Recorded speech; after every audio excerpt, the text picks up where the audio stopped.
Mari kita mulai lagi.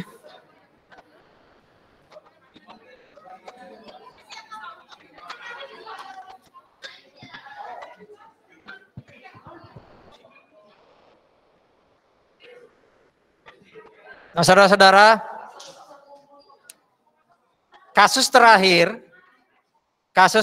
yang impor tadi, itu kan masih pada batasan saya mengingatkan bahwa yang namanya kurs Menteri Keuangan itu hanya dipakai untuk menghitung pajak. Kalau untuk menentukan kos, tetap kita pakai kurs Bank Indonesia. Oke. Tapi belum menjawab pertanyaan utama yang saya sampaikan di awal.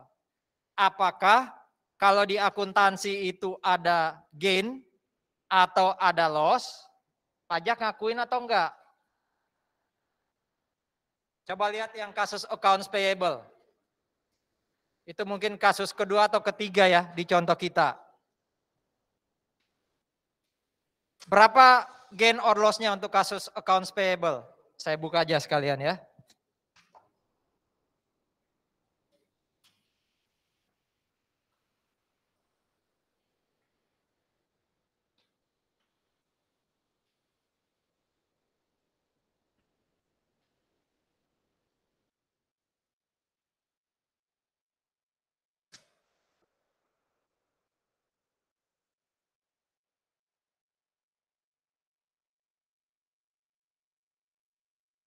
Oke, coba lihat kasus ini. Di tahun 2019 ada gain 200. Di tahun 2020 ada loss 300. Halo, pertanyaan saya sekarang, gain yang 200 di tahun 2019 itu kena pajak enggak?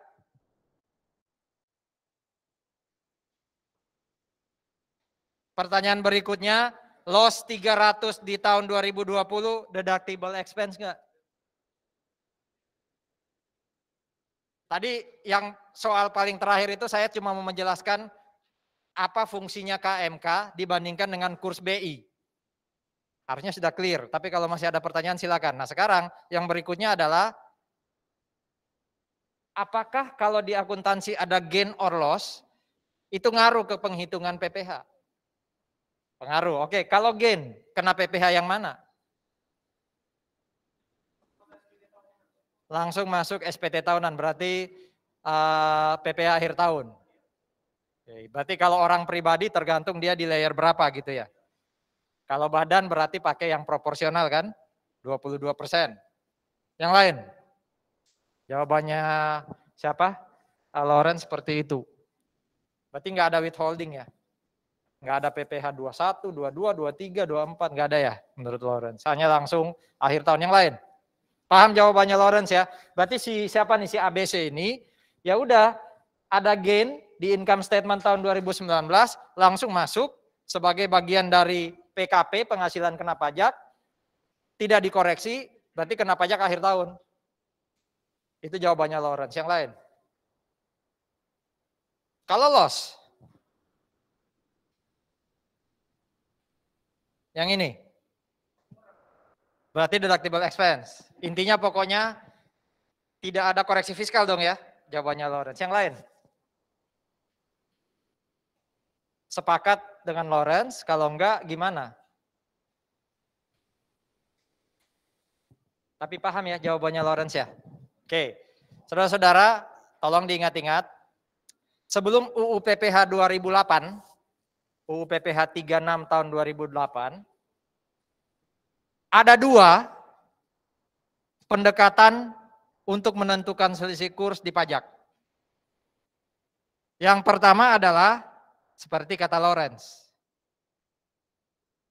Berarti ikut akuntansi. Kalau akuntansi di 2019 ada gain 200, ya sudah, nggak dikoreksi. Berarti dia akan kena pajak akhir tahun. Kalau badan kena tarif badan, kalau OP tergantung dia ada di layer berapa. Kalau loss, deductible expense. Itu pendekatan yang namanya kurs pada tanggal laporan keuangan. Sama kayak akuntansi. Pendekatan kedua, ada yang namanya kurs tetap. Apa itu kurs tetap? Kurs tetap itu artinya pajak nggak melihat kurs 2019. Di kasus ini pajak nggak ngelihat kurs 2019. Karena itu belum kurs realisasi. Nama lainnya itu kurs realisasi, itu kurs tetap. Pajak itu hanya membandingkan kurs pertama kali yang 14.000 dengan kurs waktu terjadi pelunasan 14.100.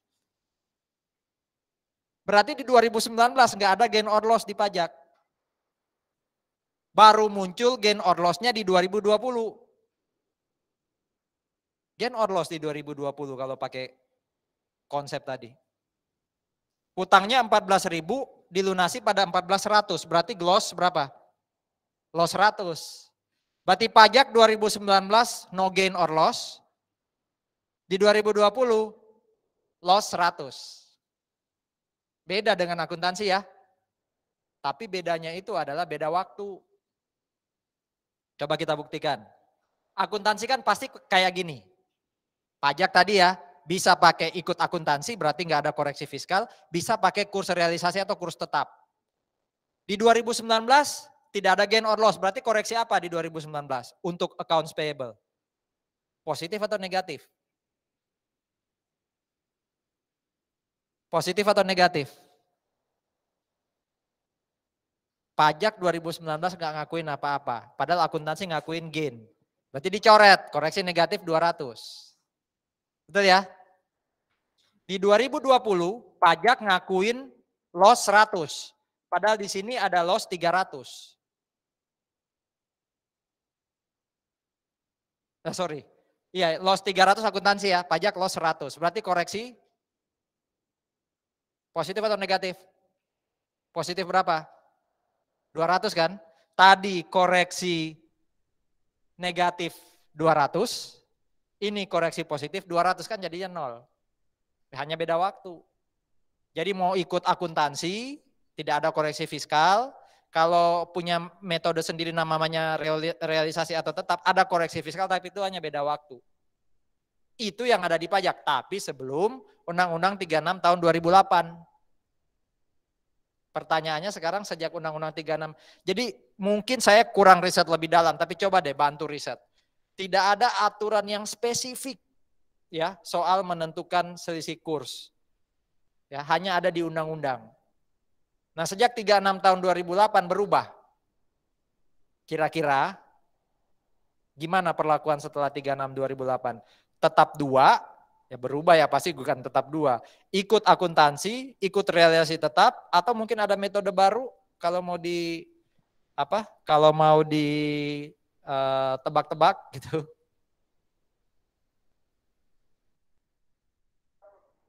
Yang pertama berarti apa? Ikut akuntansi. Ya, jadi sejak Undang-Undang 36 tahun 2008 tentang PPh, nanti coba kalau Anda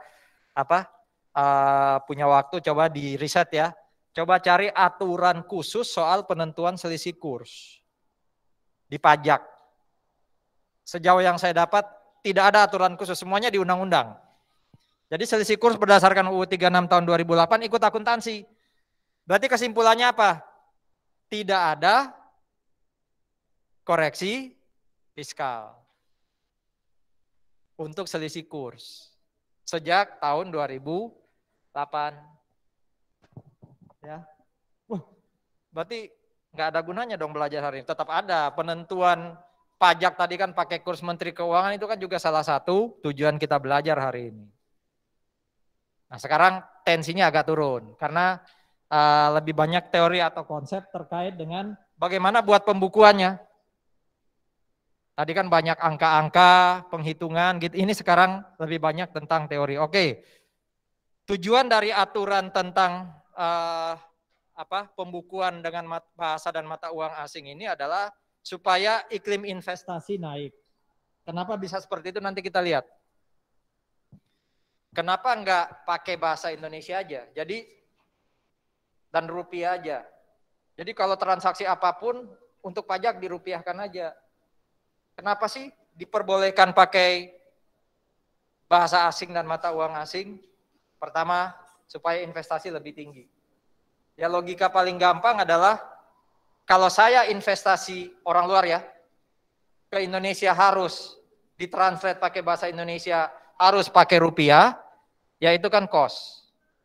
Nah, dengan adanya aturan boleh pakai bahasa dan mata uang asing, maka mengurangi cost saya. Ya, mengurangi cost saya. Oke. Loh Pak, tadi katanya yang Bapak bawakan itu kan PSAK nomor 10. PSAK 10 itu kan mengatur kalau punya risiko mata uang asing, transaksi dengan mata uang asing, wajib pakai mata uang fungsional. Terus apa relevansinya dengan aturan ini? Aturan ini mengecualikan tadi. Berarti kalau perusahaan yang masuk dalam kategori aturan ini nggak perlu ikut PSAK. Boleh pakai bahasa asing dan mata uang asing. Apa kira-kira keuntungan kasat matanya? Keuntungan yang paling ketok moto apa? Kalau saya transaksinya, kalau saya pembukuannya pakai bahasa asing dan mata uang asing.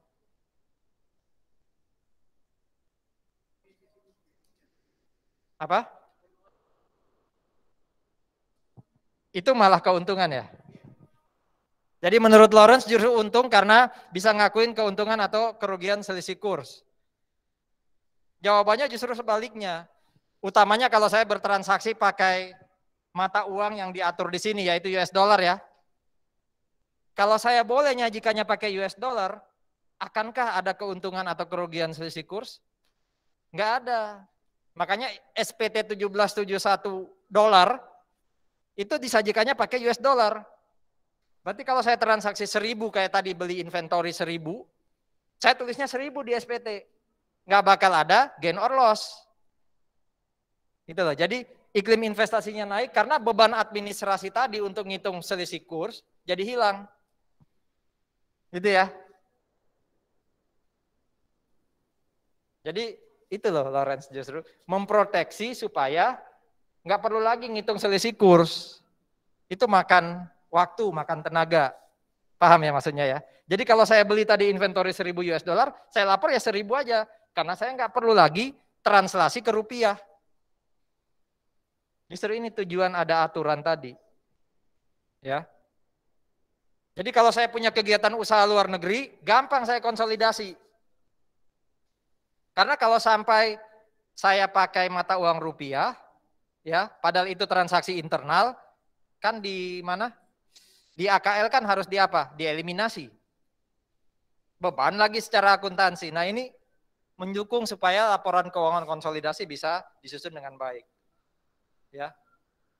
Nah ini supaya bisa ngeling tuh aturan pajak kita pelan-pelan dilingkan dengan ketentuan pajak internasional. Ya, jadi kalau ada pertukaran data internasional langsung aja ya Dirjen Pajak ngasih SPT ke sana. SPT-nya in dolar. Kalau SPT-nya dalam bahasa Indonesia dalam rupiah, orang luar kan bingung harus ditranslasi lagi. Ini enggak langsung. Ya.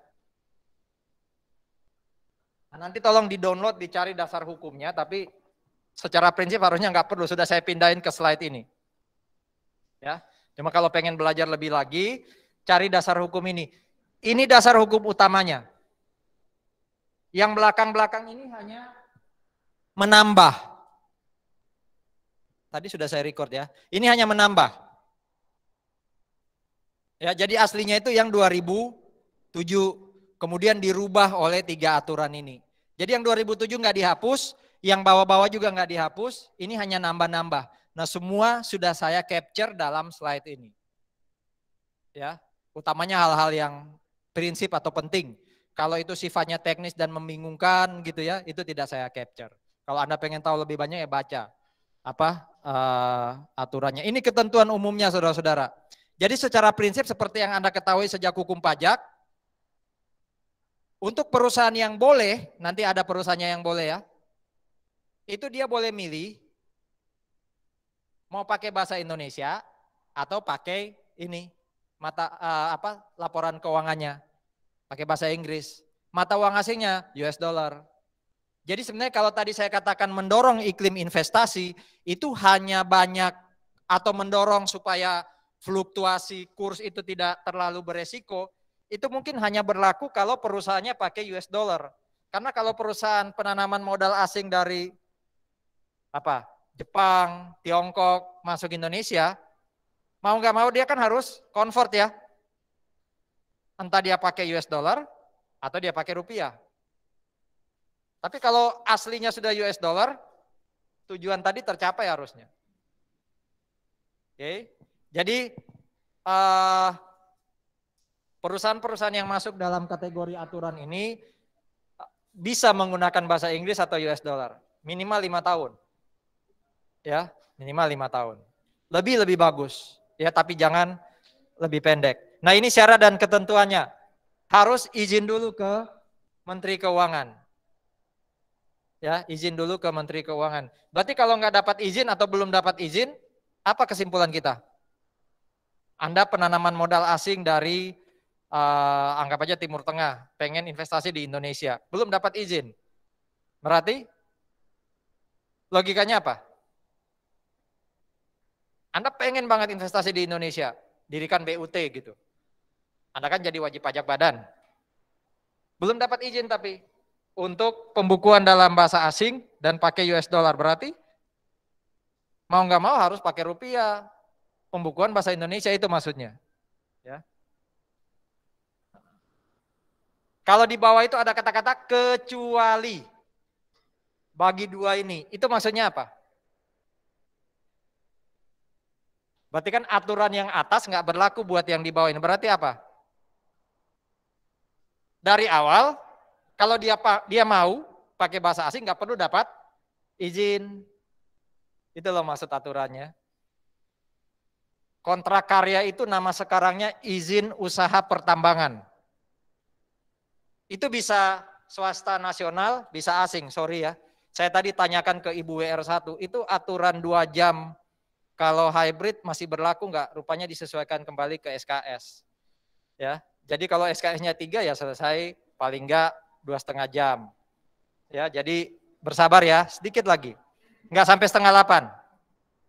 Saya sensitif karena pada lihat jam gitu. Tersinggung saya. Nggak. Oke ya, jadi kontrak karya itu kalau saya pengen, oh di tanah ini ada bahan tambang nih, saya izin ke pemerintah. Ya tentu saya harus bayar konsesi istilahnya ke pemerintah gitu ya. Terus nanti saya boleh nambang. Itu kontrak karya. Kalau yang kanan, yang bawah ya kontraktor, kontrak kerjasama itu masih ada kaitannya dengan pertambangan, minyak dan semacamnya, tapi bagi hasil. Jadi saya ambil, jualannya nanti bagi hasil dengan pemerintah.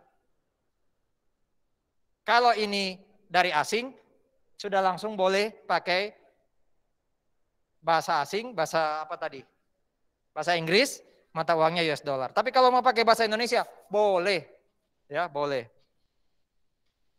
Nah, ini WP-WP yang diperbolehkan pakai pembukuan dalam mata uang asing dan bahasa asing.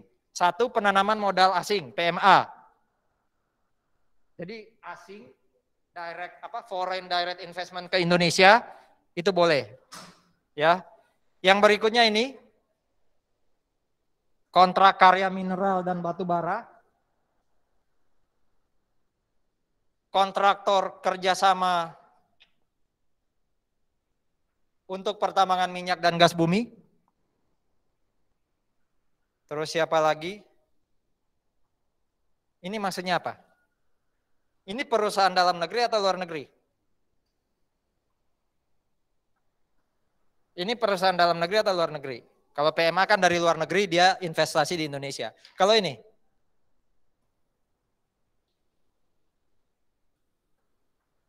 Ini perusahaan asli Indonesia atau perusahaan luar negeri? Kalau luar negeri, emiten itu berarti kan dia terdaftar di Bursa Efek ya, luar negeri. Apa urusannya dengan Indonesia, wong dia hanya di luar negeri? Ini artinya perusahaan Indonesia yang juga ikut mendaftarkan diri main di pasar modal asing. Dual listing itu lah, ada istilahnya dual listing kan. Jadi terdaftar di lebih dari satu pasar modal. Telkom, main juga di Amerika, itu boleh walaupun dia Indonesia, dia boleh pakai fasilitas ini. Ya. KIK itu apa? Kontrak investasi kolektif. Reksadana maksudnya. Jadi investasi ada macam-macam, saham, obligasi, deposito. Itu diramu sedemikian rupa kalau Anda literasi keuangannya cukup oke ya.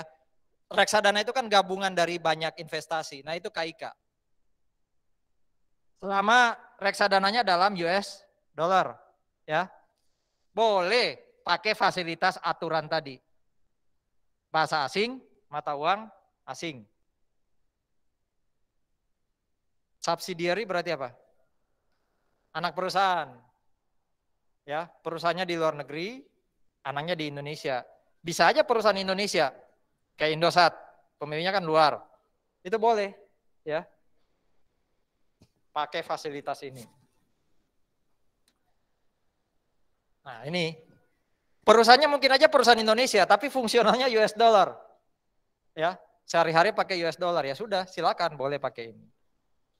Ini semua perusahaan yang boleh ya memanfaatkan aturan tadi, khusus untuk yang kontrak karya dan kontraktor kontrak kerjasama, dia nggak perlu izin Menteri Keuangan. Nah, ini ketentuan konversinya. Anggap aja saya salah satu di antara PMA, emiten luar negeri, kontrak karya dan semacamnya tadi. Ini tahun pertama kali saya buat pembukuan. Bagaimana ketentuan konversinya dari mata uang apapun ke US dollar. Ya. Beda ininya ya, kalau tadi kan mata uang asing ke rupiah ya. Kalau ini mata uang apapun ke US dollar. Bisa aja saya rupiah fungsionalnya saya sajikan ke US dollar. Nah, ini ketentuan konversinya. Jadi tolok ukurnya adalah laporan posisi keuangan terakhir neraca tahun sebelumnya yang dalam rupiah ya. Karena kan mau nggak mau perusahaan itu pakai rupiah kan kalau di Indonesia. Tapi ketika dia masuk dalam kategori tadi, masuk di dalam salah satu perusahaan yang boleh pakai mata uang asing, maka dia bisa konversi ke US dollar berdasarkan posisi terakhir, laporan posisi keuangan terakhir. Jadi kalau saya mau rubahnya 2022 ya lihat per 31 Desember 2021. Itu posisi saya seperti apa sih? Asetnya berapa, liability-nya berapa. Nah, di belakang ini silakan dibaca dan diingat-ingat ya. Untuk PPI dan intangible asset termasuk penghitungan penyusutannya dari rupiah ke dolar pakai historical rate. Mirip tadi konsepnya PSAK kan? Historical rate itu berarti Anda lihat kurs pertama kali waktu memperoleh aset tetap. Kalau aset tetapnya sudah 10 tahun, lihat 10 tahun lalu berapa sih kursnya waktu diperoleh. Ya. Tolong diubah mindsetnya ya, yang tadi itu dari asing ke rupiah, kalau ini dari rupiah ke US dollar. Oke, karena kita mau memanfaatkan fasilitas. Nah, ketika kita mau merubah pertama kali, maka lihat posisi per 31 Desember lalu. Berapa sih PPI saya dalam rupiah? Nah, itu harus dikonversikan ke US dollar pakai historical rate. Selain PPI dan intangible asset, termasuk liability, itu pakainya kurs pada tanggal laporan keuangan. Berarti 31 Desember 2021. Ya. Jadi aset selain PPI dan intangible plus liability itu pakai kurs pada tanggal laporan keuangan. Kalau surplus revaluasi, tadi yang saya sampaikan ya, direvaluasinya tanggal berapa? Ikut kurs pada tanggal revaluasi. Laba ditahan atau kalau ada sisa kompensasi rugi. Nah itu. pakai kurs pada tanggal laporan keuangan, khususnya kurs tengah Bank Indonesia. Kalau share capital atau equity yang lain, pakainya historical rate. Ya, pakainya historical rate.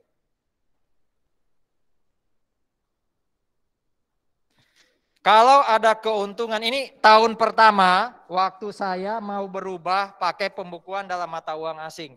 Kalau ada keuntungan atau kerugian selisih kurs, semuanya langsung mempengaruhi equity, langsung mempengaruhi return earning. Jadi tidak masuk di income statement. Ya, nggak masuk di income statement. Jadi 2022 saya mau pakai pembukuan dalam mata uang asing, maka saya harus hitung ulang ya aset-aset liability equity saya konversi ke US dollar. Oke. Nah, sekarang masuk 1 Januari 2022, transaksinya gimana? Nah, di sini aturannya. Kalau ada transaksi di 2022, gimana cara mengkonversi dari mata uang apapun ke US dollar? Kalau dalam US dollar ya sudah aman ya. Ya sesuai dokumen. 1.000 US dollar ya, langsung catat 1.000 aja. Wong sudah US dollar kok. Kalau ini pakai rupiah kek, pakai dolar Singapura kek, pakai ringgit kek. Pakainya adalah spot rate waktu terjadi transaksi. Jadi saya transaksinya pakai rupiah, harus dikonversi ke dolar. Pakai kurs apa ya? Kurs waktu transaksi. Ya, kurs waktu transaksi. Jelas ya? Jadi kalau itu ternyata semuanya dalam US dollar, udah aman, nggak ada selisih kurs. Tapi kalau terpaksa kita masih punya transaksi selain dalam US dollar, ya terpaksa ada selisih kurs, mau nggak mau. Karena akan ada perbedaan rate ya antara waktu kita transaksi dengan nanti 31 Desember. Waktu mau bayar PPh 25 gimana? Saya kan bayarnya pakai rupiah ya ke negara ya. SPT saya memang pakai US dollar, tapi kalau saya mau bayar ke rupiah saya pakai kurs apa?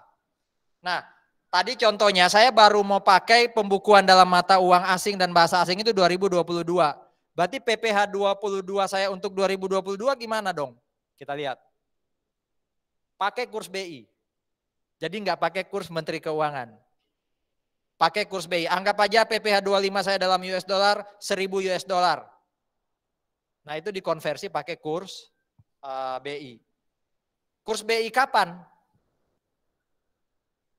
PPh 25 untuk 2022. Jadi bayar per Januari sampai Desember. Kurs BI kapan? Ya kurs BI waktu saya ngitung PPh 25. PPh 25 itu kan dihitung per akhir tahun lalu ya. Semoga masih ingat gimana ngitung PPh 25. Gimana ngitung PPh 25? PPh terutang. Kredit pajak yang mana? Hah? Apa? Selain PPh 25 berarti kredit pajak level 1. Kredit pajak level 1 itu kan PPh 21 sampai 24 kalau OP kan. Kalau badan berarti 22 sampai 24. Itu namanya apa ya? PPh terutang kurangi kredit pajak 1. Istilahnya apa ya? PPh yang masih harus dibayar sendiri. Nah, itu jangan lupa tuh.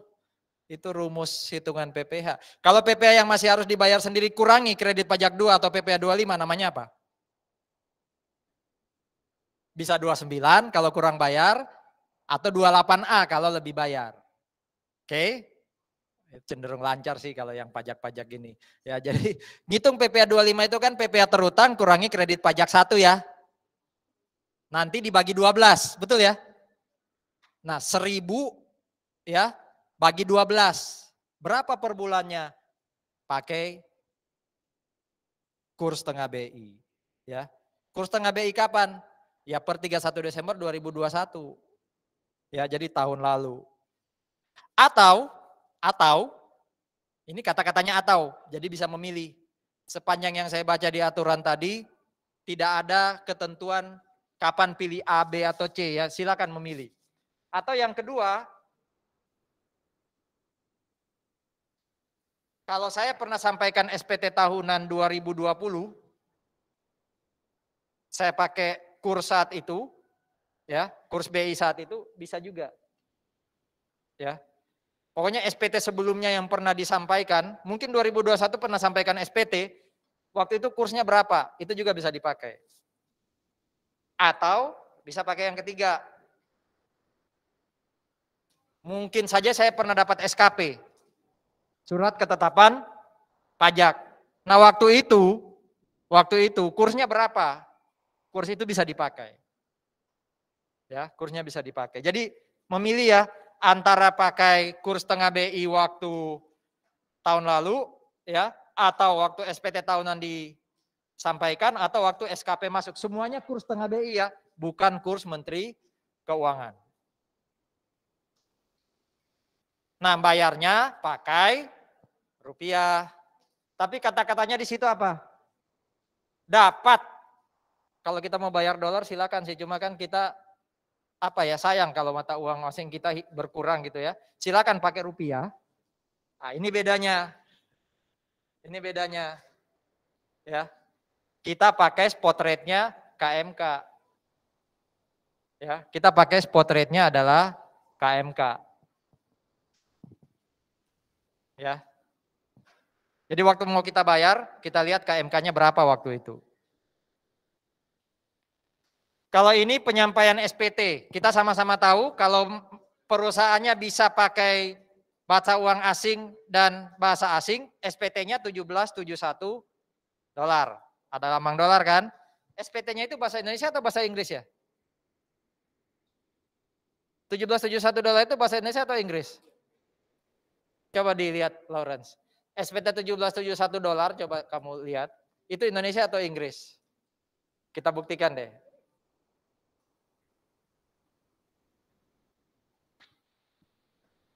Bahasa Indonesia itu financial statement-nya.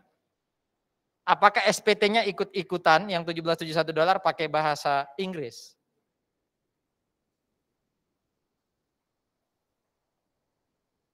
Jarang ya tersentuh ya, biasanya ya 1770, SS, atau 1771, ini yang dolar. Atau ada yang bisa bantu download, liatin, 1771 itu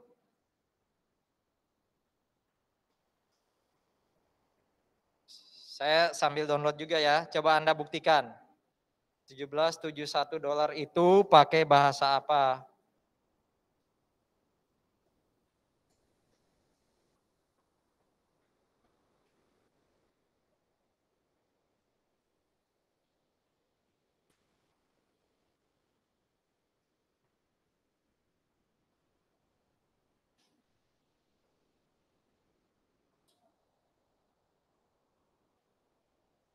Kok malah 1771 biasa ya?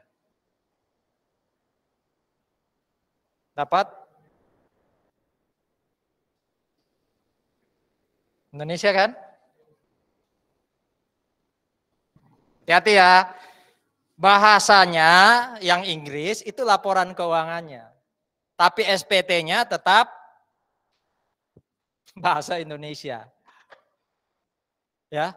Tapi mata uang yang dilaporkan di SPT 1771 dolar itu US dollar. Itu ya.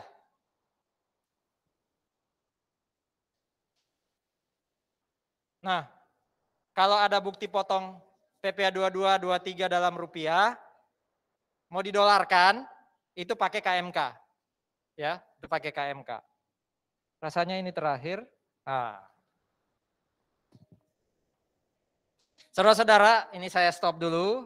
Sambil Christian tolong dibuatin apa?